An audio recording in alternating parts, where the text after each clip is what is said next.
सभी मीडिया बंधुओं का हार्दिक स्वागत है। आज की जो प्रेस वार्ता है ये डीलिमिटेशन पे है। जो डीलिमिटेशन ड्राफ्ट रोल जो जम्मू कश्मीर यूटी के लिए, जम्मू के लिए खासकर जो नई असेंबलियां बनी हैं उसमें वैष्णो देवी, श्री वैष्णो देवी कॉन्स्टिट्यूंसी और बाहू कॉन्स्टिट्यूंसी के लिए भी खासकर डीलिमिटेशन कमीशन का धन्यवाद करने के लिए मैं आपसे परिचय कराऊंगा। श्रीमान अरुण कुमार गुप्ता जी, वो जम्मू कश्मीर यूटी के स्पोक्स पर्सन हैं भारतीय जनता पार्टी के।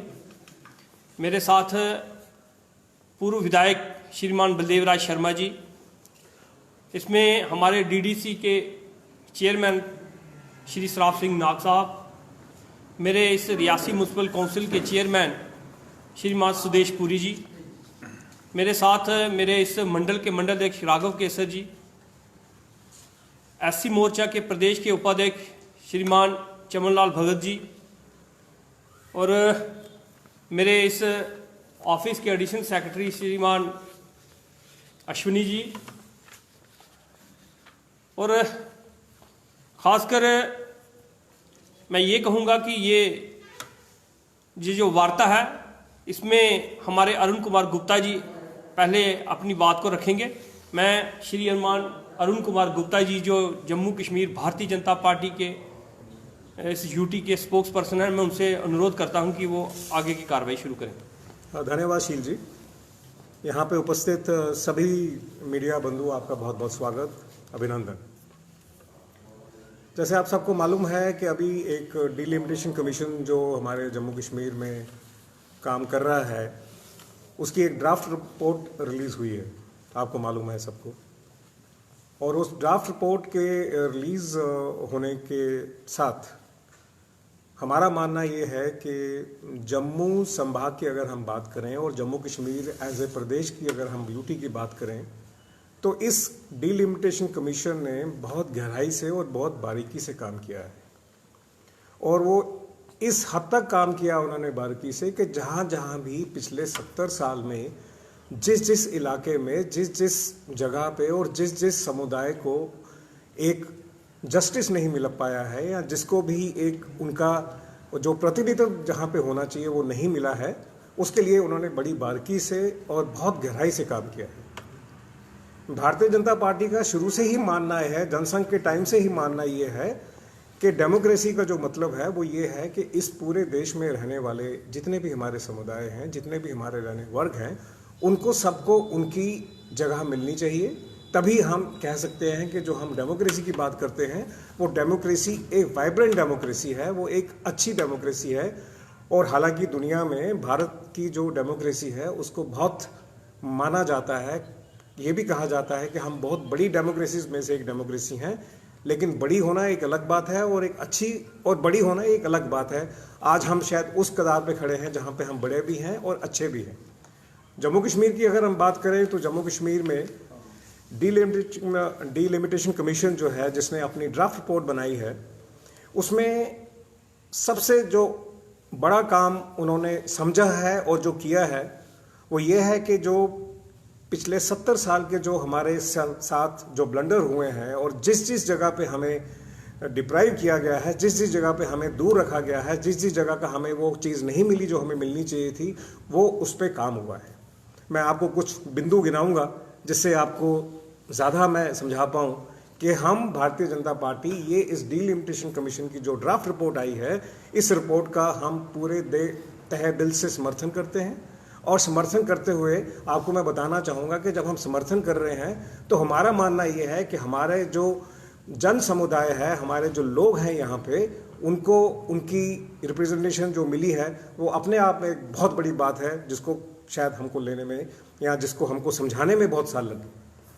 अगर आप देखें कि ये जो जब हम बात कर रहे हैं पिछले 70 साल की, तो ये डीलिमिटेशन कमीशन को पहली दफ़ा नहीं हुआ है। पहले भी डीलिमिटेशन कमीशन आया है, पहले भी लोगों को जो है ये रिप्रेजेंटेशन मिली है, लेकिन जानबूझकर वो रिप्रेजेंटेशन नहीं दी गई जो रिप्रेजेंटेशन होनी चाहिए थी लोगों की, हर समुदाय की रिप्रेजेंटेशन होनी चाहिए थी, तभी हम एक डेमोक्रेटिक नॉर्म्स को अप्लाई कर सकते हैं।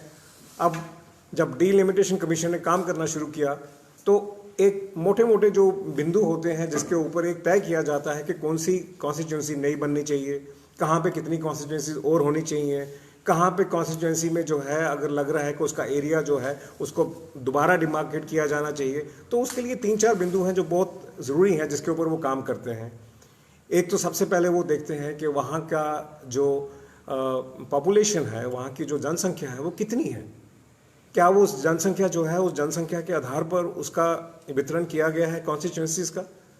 उसके बाद वो जो उसका जो जोग्राफिक का टेरेन है या पहाड़ हैं, वहाँ पे ऐसी क्या कौन सी व्यवस्था है जो जिसके मुश्किल होती है लोगों को, वो उसके जोग्राफिक टेरेन कैसा है। उसके बाद जो उसकी कम्युनिकेशन है वो कम्युनिकेशन कैसी है, वहाँ पे कम्युनिकेशन के साधन कैसे हैं। कम्युनिकेशन का मतलब रोड कम्युनिकेशन होता है, कम्युनिकेशन का मतलब एक जिससे हम बात करते हैं, मोबाइल कम्युनिकेशन की बात करते हैं, उस कम्युनिकेशन की बात होती है। यहाँ वहाँ का जो इंफ्रास्ट्रक्चर होता है उसको भी एक कम्युनिकेशन नेटवर्क में हम गिनते हैं। तो जब ये सारी बातें जो हैं, ये डिलिमिटेशन कमीशन जब इसके ऊपर विचार करता है और गहराई से जब इसको देखता है, तब वो जाके इस नतीजे पे पहुंचते हैं कि किस जगह पे क्या होना चाहिए। और उनका इसमें काम करने के बाद उन्होंने ये फैसला किया, जो ड्राफ्ट रिपोर्ट में अभी जो किया है वो ये है कि जम्मू संभाग में 6 सीटों को ऐड किया जाएगा, जोड़ा जाएगा, और कश्मीर में 1 सीट को जोड़ा जाएगा। इससे 2 चीज़ें हुई। पहला इससे ये हुआ कि जो बैलेंस था वो बैलेंस मेंटेन हुआ। पहले जो बैलेंस था वो बहुत डिस्टर्ब था। जम्मू संभाग में सीटें कम थी, कश्मीर में सीटें ज़्यादा थी, और वो जो पहले की डिलिमिटेशन कमीशन थी उन्होंने जो अपने हिसाब से जिस तरह इसको बनाया था वो कहीं ना कहीं हमारे जम्मू संभाग के लिए जो है वो न्याय नहीं था। अब हमें न्याय मिला है, हमारी 6 सीटें यहाँ बढ़ी हैं। और सबसे अच्छी बात जो हुई है, जो हमारे जम्मू के लोगों की जो हमारी मान्यताएं हैं उसको जो उन्होंने माना है, वो सबसे बड़ा ये है कि कटरा में श्री माता वैष्णो देवी के नाम पे एक कॉन्स्टिट्यूंसी हुई है, और जम्मू में बाहू वाली जो माता है उसके नाम पे एक कॉन्स्टिट्यूंसी हुई है। ये 2 कॉन्स्टिट्यूंसी जो है हमारे जम्मू वालों के लिए एक बहुत गर्व की बात है, बहुत गौरव की बात है, और जिसका हम तहे दिल से कमीशन का धन्यवाद करते हैं और स्वागत भी करते हैं। उसके बाद अगर हम देखें, हमारे यहाँ जम्मू कश्मीर में जो एसटी हमारी जो समुदाय है, जो हमारा एसटी कम्युनिटी है, उसकी रिप्रेजेंटेशन बिल्कुल नहीं होती थी। उन्होंने पिछले इतने साल से गुहार लगाते रहे कि हमारी रिप्रेजेंटेशन होनी चाहिए, क्योंकि ये एक बहुत बड़ी संख्या है, जनसंख्या है जो हमारे इस प्रदेश में है, यूटी में है, लेकिन उनको कभी रिप्रेजेंटेशन नहीं दी। लेकिन इस दफ़ा मिनिमम 9 सीटें उनके लिए रखी गई हैं रिजर्व, जो अपने आप में बहुत बड़ी बात है। 9 सीटें उनके लिए रखी गई हैं, और शेड्यूल कास्ट के लिए जो एक हमारा समुदाय है उसके लिए 7 सीटें रखी गई। तो जब हम अगर दोनों की बात करें तो ये बात पक्की है कि असेंबली जो अभी चुनाव होंगे आगे, जब भी होगा उसमें ये 2 समुदाय जो हैं उनकी रिप्रेजेंटेशन जो है बिल्कुल 100% इंश्योर होगी कि मिनिमम इतनी सीटें तो आनी ही हैं उनकी। और जब इनकी मिनिमम इतनी सीटें आनी हैं तो इसका मतलब ये हुआ कि उस समुदाय में जो आज तक उनको लगता था, जो हमें भी लगता था, भारतीय जनता पार्टी को भी लगता था कि इनकी रिप्रेजेंटेशन जो असेंबली में नहीं होती है, उसकी वजह से शायद बहुत से इनके विषय जो हैं वो वैसी जगह पे नहीं पहुंच पाते जहां पे इनको पहुंचना चाहिए। तो वो हमने जब भी रिप्रेजेंटेशन दी है इसको कमीशन को, जब पीछे हम जम्मू में मिले थे इनको, हमने ये रिप्रेजेंटेशन दी थी कि इनके एसटी कम्युनिटी को उनकी जो है रिप्रेजेंटेशन देनी चाहिए। और हम धन्यवाद करते हैं इस कमीशन का कि उन्होंने हमारी इस बात को बिल्कुल बहुत गहराई से देखा, गहराई से समझा, और उनको 9 सीटें जो हैं मिनिमम दी हैं। और अगर आप ये देखें कि जो हमारी जितनी सीटें भी हैं यहाँ पे जम्मू कश्मीर में 90 सीटें हैं, उसके हिसाब से 5 पार्लियामेंट्री कॉन्स्टिट्यूंसी बनती हैं। और 5 पार्लियामेंट्री कॉन्स्टिट्यूंसी को जब हम 18 कॉन्स्टिट्यूंसी के हिसाब से देखते हैं तो हर एक पार्लियामेंट्री कॉन्स्टिट्यूंसी में 18 कॉन्स्टिट्यूंसी आती है। इसका मतलब ये हुआ कि पूरा का पूरा बैलेंस जो है 3 तरह से हुआ है। पहला, कॉन्स्टिट्यूंसी बराबर होगी। दूसरा, जहाँ जहाँ भी पॉपुलेशन का थोड़ा सा था, प्रॉब्लम था, कहीं पे पॉपुलेशन ज़्यादा है जैसी कॉन्स्टिट्यूंसी में, कहीं पे कम है, वहाँ पे कुछ एरियाज़ को साथ में जोड़ा गया है, कुछ एरियाज़ को अलग किया गया है, कुछ एरिया करके पूरी कोशिश की गई है कि कॉन्स्टिट्यूंसी में पॉपुलेशन वाइज भी जो है वो पूरा का पूरा बैलेंस मेंटेन हो। और तीसरा सबसे जो ज़्यादा ज़रूरी ये किया गया कि जिन एरियाज़ की रिप्रेजेंटेशन होती ही नहीं थी, जैसे पाडर का एरिया है, पाडर की रिप्रेजेंटेशन नहीं थी, और पाडर एक ऐसा फार फलांग एरिया है जहाँ पे बहुत ज़्यादा ज़रूरत है एक सरकार के काम करने की। लेकिन जब आप समझते हैं, जब सरकार काम करती है तो सरकार का मतलब ये होता है कि सरकार का जो प्रतिनिधित्व करते हैं, जो असेंबली के लोग होते हैं, MLA जिसको हम कहते हैं, उनका वहाँ होना बहुत ज़रूरी है। तो इसलिए पाडर को भी एक कॉन्स्टिट्यूंसी दी गई, और पाडर को कॉन्स्टिट्यूंसी देना अपने आप में दर्शाता है कि ये जो कॉन्स्टिट्यूशन, ये जो कमेटी ने काम किया है, डिलिमिटेशन कमेटी ने काम किया, कमीशन ने काम किया है, ये कोई छोटा काम नहीं किया उन्होंने। वो वहाँ तक गहराई तक जाकर उन्होंने देखा है कि किस एरिया को रिप्रेजेंटेशन की ज़रूरत है। पर इसके साथ मैं ये भी कहना चाहूँगा कि बहुत सी हमारे भाजपा के जो ऑफिस हैं चाहे वो हमारे ज़िला के ऑफिस हों, या हमारा जम्मू का जो हेड ऑफिस है वहाँ पे हो, या हमारा जो मेन हेड ऑफिस है दिल्ली में वहाँ पे हो, बहुत सी रिप्रेजेंटेशन जो हैं ये गई हैं। और उन रिप्रेजेंटेशन को हमारे जो एसोसिएटेड मेंबर्स हैं इस डिलिमिटेशन कमीशन में, उनके थ्रू हमने अपनी उस रिप्रेजेंटेशन को दिया है। जहाँ जहाँ भी हमें लगता है कि हमारे जो लोग हैं जम्मू के हों या कश्मीर के हों, जहाँ पे भी उनको लगता है कि इसको चेंज करने की ज़रूरत है, वहाँ पे हमने उनके भावनाओं को ध्यान में रखते हुए, उनकी सारी जो उनकी ज़रूरत थी उसको ध्यान में रखते हुए हमने वो रिप्रेजेंटेशन जो है उस कमीशन को दी है। अब कमीशन जो है एक ऑटोनमस बॉडी है। अब ऑटोनमस बॉडी का और उसको हेड करते हैं एक रिटायर्ड जस्टिस जो हैं सुप्रीम कोर्ट के। तो ये ऑटोनमस बॉडी में उनका ये काम है ये देखना कि वो जो है वो हमारी जो हम बात कर रहे हैं उसको उन्होंने कहाँ तक उसको उससे सहमत हैं। लेकिन हमारा जहाँ तक भारतीय जनता पार्टी का सवाल है, हमने जो है अपनी रिप्रेजेंटेशन उनको दे दी है। कल हमारा दिन था लास्ट देने का, हमने कल उसको दे दी है। और आगे जो है जैसे जैसे चीज़ आगे आएगी, मेरे को पूरी उम्मीद है कि वो आप प्रेस के हमारे मित्र हैं, आपको हमसे पहले पता लगता है और आपको सब पता लगेगा। और हम पूरी कोशिश करेंगे कि जैसे चीज़ आगे आएगी हम दोबारा आपके साथ एक दफ़ा मिलना चाहेंगे। लेकिन इस प्रेस वार्ता का जो एक सबसे बड़ा उद्देश्य ये है, जो हमें थोड़ा सा समझना होगा कि वो प्रेस वार्ता का सबसे बड़ा उद्देश्य है कि हम डिलिमिटेशन कमीशन का एक शुक्रिया करना चाहते हैं कि जो इतने डिकेड्स में जो एक इंजस्टिस हुआ है, चाहे वो एक समुदाय के साथ इंजस्टिस हुआ हो, चाहे एक संभाग के साथ इंजस्टिस हुआ हो, चाहे वो किसी के साथ भी इंजस्टिस हुआ हो, उन्होंने पूरी कोशिश की है इसको करने की और हम उसके लिए बहुत बहुत बहुत उनका शुक्रिया अदा करते हैं। अपोजिशन का ये कहना है कि ये रिपोर्ट जो है भाजपा द्वारा तैयार की गई है और उन्होंने इस रिपोर्ट को खारिज भी किया है।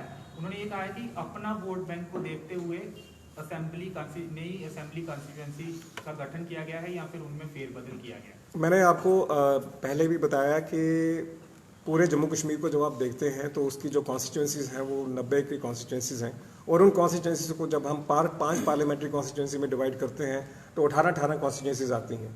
तो जब एक ज़िले एक पार्लियामेंट्री कॉन्स्टिट्यूंसी में 18 कॉन्स्टिट्यूंसीज़ आ रही हैं असेंबली की, तो इससे ही साफ हो जाता है कि हम कोई ऐसा काम भारतीय जनता पार्टी नहीं करती है। क्योंकि आपको ये भी मानना होगा कि कमीशन एक ऑटोनमस बॉडी है, उसमें एक पॉलिटिकल पार्टी का कोई रोल नहीं होता। हम लोग सिर्फ अपनी रिप्रेजेंटेशन दे सकते हैं, हम लोग सिर्फ उनसे कह सकते हैं, बात कर सकते हैं, मानना या नहीं मानना उनके हाथ में होता है और हमारा इस पर कोई कंट्रोल नहीं। आम लोगों का भी विरोध इसमें देखने को मिला है। विद इन द पार्टी भी ऐसा कहा जा रहा है कि विरोध देखने को मिला है कुछ सीटों को लेकर। सुचेतगढ़ में भी हमने देखा कि विरोध हुआ। तो आप क्या, जब ये रिपोर्ट पब्लिक डोमेन में आएगी तो आपकी पार्टी के नेता या लोग आपत्तियां जताएंगे, या जो भी आपको लगता है कि थोड़ा सा बदलाव करने की जरूरत है वो आपकी तरफ से भी किया जाएगा? हाँ, जैसे मैंने आपको कहा कि अभी जितनी भी रिप्रेजेंटेशन हमारे पास आई हैं, जैसे आप सुचेतगढ़ की बात कर रहे हैं, बाकी जगह की बात कर रहे हैं, वो सारी की सारी रिप्रेजेंटेशन जो हैं हमारे जो एसोसिएट मेंबर्स हैं कमीशन में, उनको हमने वो सारी दे दी हैं। हमने कहा है कि लोगों की ये भावनाएं हैं, लोगों का मानना ये है कि ये जो चीज़ हुई है ये बेटर हो सकती है, हमने उनको दे दिया। जैसे मैंने कहा, कमीशन का मानना या कमीशन का नहीं मानना वो एक ऑटोनमस बॉडी है, वो उनके हाथ में है। लेकिन जहाँ तक हमारी पॉलिटिकल पार्टी का सवाल है, हमने अपना काम जो है, जो हमसे जो उम्मीद की जाती है, जो हमारा दायित्व है, वो हमने पूरा किया। रियासी आज आप आए हैं, तो रियासी की बात अगर करें तो रियासी में गुलाबगढ़ का नाम बदल दिया गया और उसके साथ ही अरनास को हटा दिया गया। तो ये दो ऑब्जेक्शन रियासी में खास तौर पर लोगों की देखी जा रही है। नाम आखिर क्यों बदले गए? अगर थोड़ा फेरबदल करना था तो उसमें नाम बदलने की क्या जरूरत है? देखिए क्या होता है कि कई दफ़ा हम जब नाम की बात करते हैं तो नाम को इतना ठीक है, उसके साथ एक फीलिंग ज़रूर रहती है। जैसे सुचेतगढ़ की अगर बात करें तो सुचेतगढ़ ऐसा नहीं है कि सुचेतगढ़ से हम वो चीज़ हट गई, वो सिर्फ आरसपुरा का नाम दे दिया गया। आरसपुरा सुचेतगढ़ की बात करते हैं, सुचेतगढ़ उसी में आ गया। उसी तरह यहाँ की बात जो कर रहे हैं, रियासी की जो बात कर रहे हैं, इसमें नाम का होना एक ज़रूरी हो सकता है, लेकिन कमीशन का मानना ये है, जो जितना ड्राफ्ट रिपोर्ट से हमें समझ आया, कि वो एक बैलेंस करते हुए उन्होंने चीज़ों को संभाला है और बैलेंस करते हुए पॉपुलेशन के हिसाब से चीज़ों को देखा है।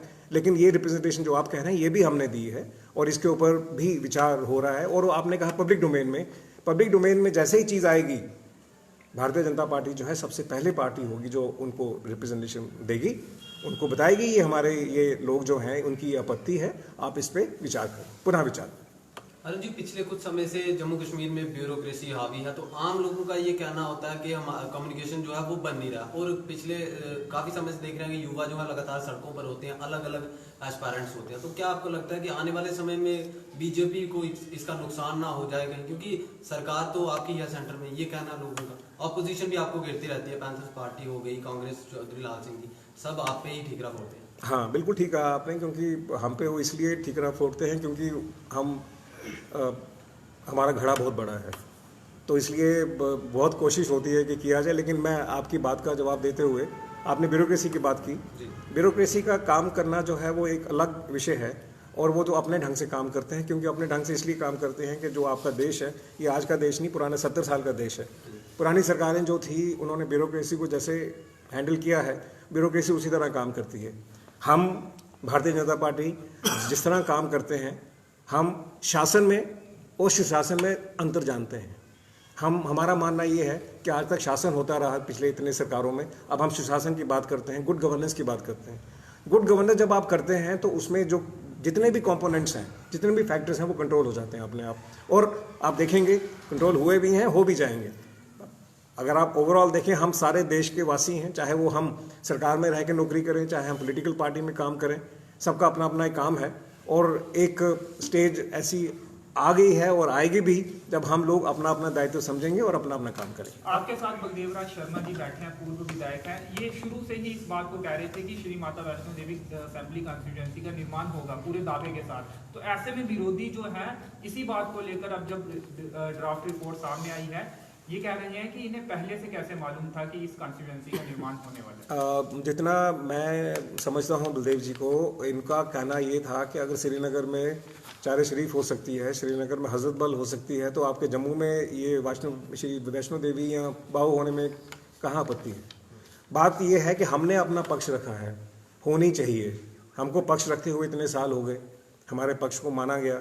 हमारे पक्ष को जब मान लिया गया तो उसमें यहाँ तो ये हो कि हमने ये बात कभी की ना हो तो इसलिए इसके ऊपर कोई बात हो। हम तो ये बात करते रहे हैं शुरू से, और जब करते रहे तो आज हमारी बात मानी गई। और इसलिए हम बहुत बहुत धन्यवाद दे रहे हैं डीलिमिटेशन कमीशन का, कि आपका बहुत धन्यवाद है कि आपने हमारे मान्यता को, आपने हमारे सेंटिमेंट्स हैं उसको आपने रिस्पेक्ट दिया, और हम उसके लिए बहुत शुक्रगुजार हैं। अरुण जी, जैसे माता वैष्णो देवी जी के नाम पर एक कॉन्स्टिट्यूएंसी बनाई गई तो सब लोग काफी खुश हैं, हर पार्टी का नेता जो है इसका स्वागत कर रहा है। तो जो दूसरी कॉन्स्टिट्यूएंसी हम रियासी में जिसमें एड ऑन किए गए इलाके अरनास, पोनी, पार्क, जितना भी एरिया है रियासी, या क्या इसको शिवखोड़ी नाम नहीं दिया जा सकता था? क्योंकि नाम में ही तो सब अभी चर्चा चल रही है। बीजेपी का रियासी का जो नुमाइंदे हैं ये इस बात का प्रस्ताव रख सकते हैं? देखिए, इसके ऊपर भी जो आप कह रहे हैं इसके ऊपर भी रिप्रेजेंटेशन आई है और वो रिप्रेजेंटेशन जो है फॉरवर्ड हुई है। लेकिन मैंने जैसे पहले कहा, फॉरवर्ड करना एक जो है हमारा पॉलिटिकल पार्टी का काम है।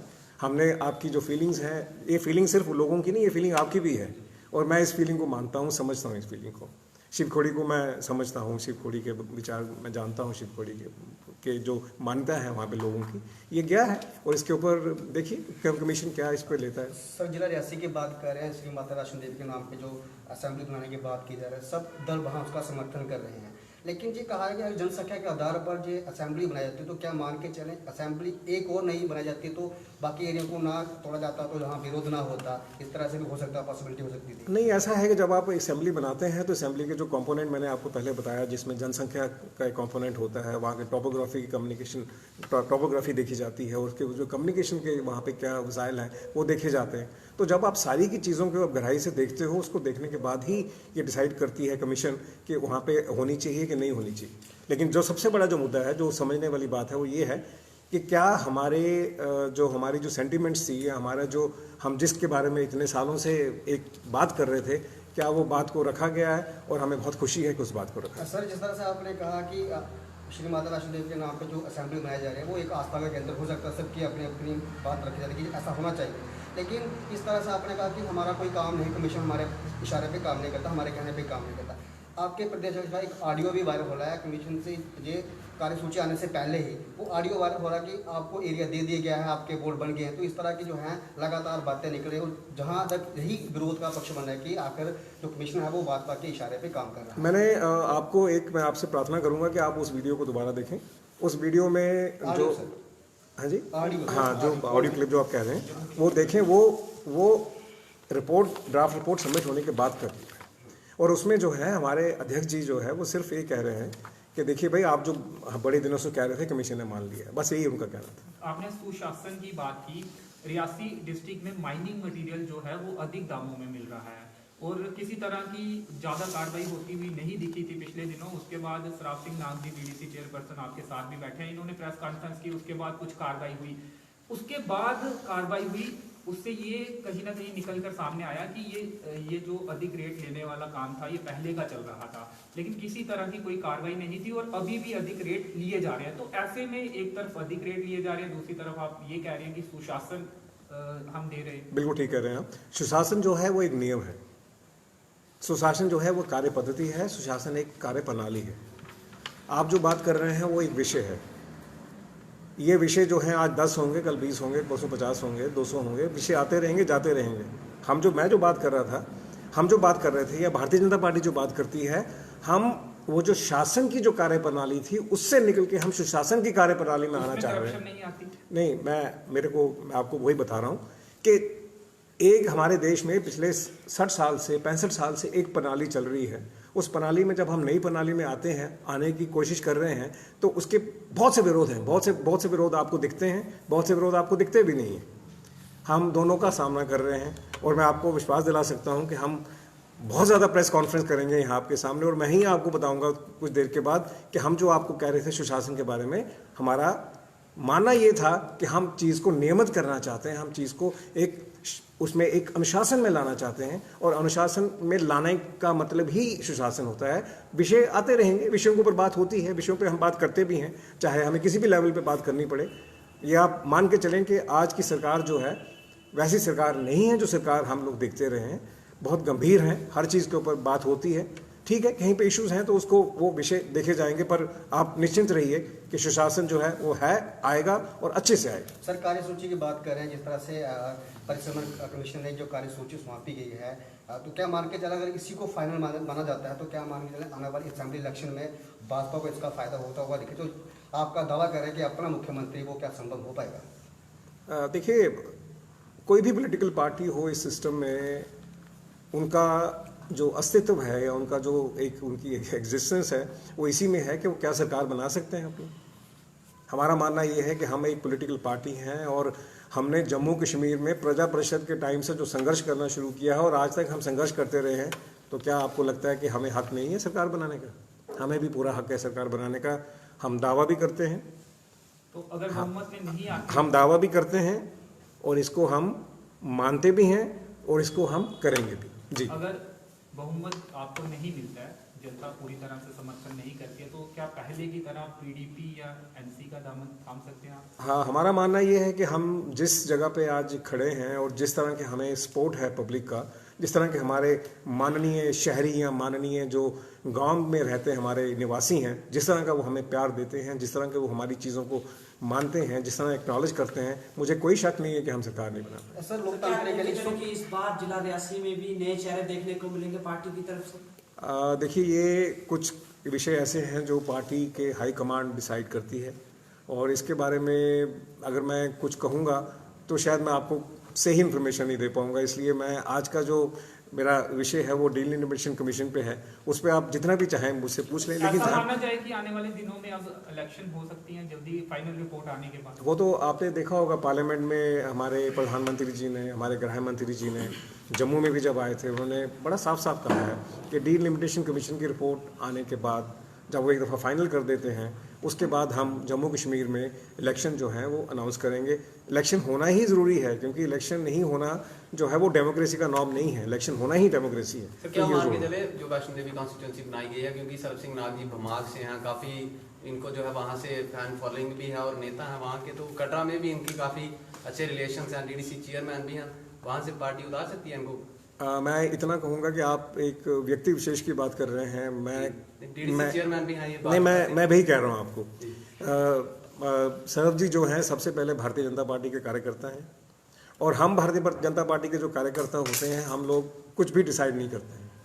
जो हमारा संगठन, जो हमारे सीनियर लीडर जो ऊपर डिसाइड करते हैं, हमारे लिए वो मानना जो है वो हमारे सिस्टम में है, हमारे नियम में है, ये हमारी कार्यप्रणाली में है। तो इसलिए ये मैं इतना ही कह सकता हूँ, मोटा मोटा सिर्फ इतना कह सकता हूँ कि हमारे भारतीय जनता पार्टी में जो लोग पार्टी के साथ जुड़े हुए हैं, पार्टी उनकी बहुत अच्छी से समझती है उनको, और जहाँ जहाँ जो जो ज़रूरी है करती है। ऐसा क्या मान के चले जितने भी भाजपा के कार्यकर्ता हैं वो बतौर भाजपा के कार्यकर्ता ही काम करते हैं, उन्हें सीट की लालसा किसी को नहीं होती? ये जो आपका प्रश्न है, इस प्रश्न का मुझे लगता है कि ये अपने आप में बहुत बड़ा विषय है कि क्या करना चाहिए, क्या लालसा होनी चाहिए, कितनी होनी चाहिए कि नहीं होनी चाहिए। देखिए, जब आप पॉलिटिकल सिस्टम में हैं तो आप ये मान के चलें कि सीट जो है आपके पास 2 होती है, और हमारे कार्यकर्ता 200 हैं, 2000 हैं, 2 लाख हैं। तो हम कार्यकर्ता ये समझते हैं सभी के सभी कि सीट सबको नहीं मिल सकती। जब सबको नहीं मिल सकती तो हम क्या बात कर रहे हैं? हम बात कर रहे हैं एक पॉलिटिकल पार्टी की। जब तक हमारी पॉलिटिकल पार्टी में अपना एक स्टैंडिंग नहीं होगा, तो चाहे वो 2 हो या 4 हो या 10 लोग हों, कोई फ़र्क नहीं पड़ता उससे। तो हम पॉलिटिकल पार्टी को एम्पावर करने की बात करते हैं। जब पॉलिटिकल पार्टी एम्पावर होती है तो हम कार्यकर्ता अपने आप एम्पावर हो जाते हैं। शुक्रिया सर।